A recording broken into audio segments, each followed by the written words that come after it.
విశాఖపట్నంలో యువ ఖైదీలకు రాఖీలు కట్టిన హోం మంత్రి అనిత.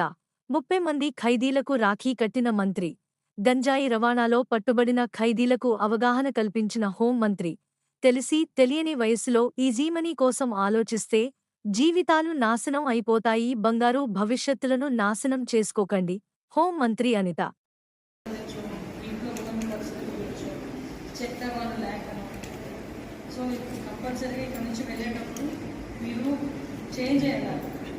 మళ్ళీ ఇందులోకి రాకూడదు అని బలంగా అనుకోలేదు.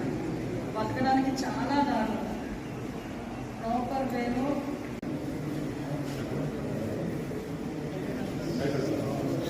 మిమ్మల్ని బాధ పెట్టాల్సిన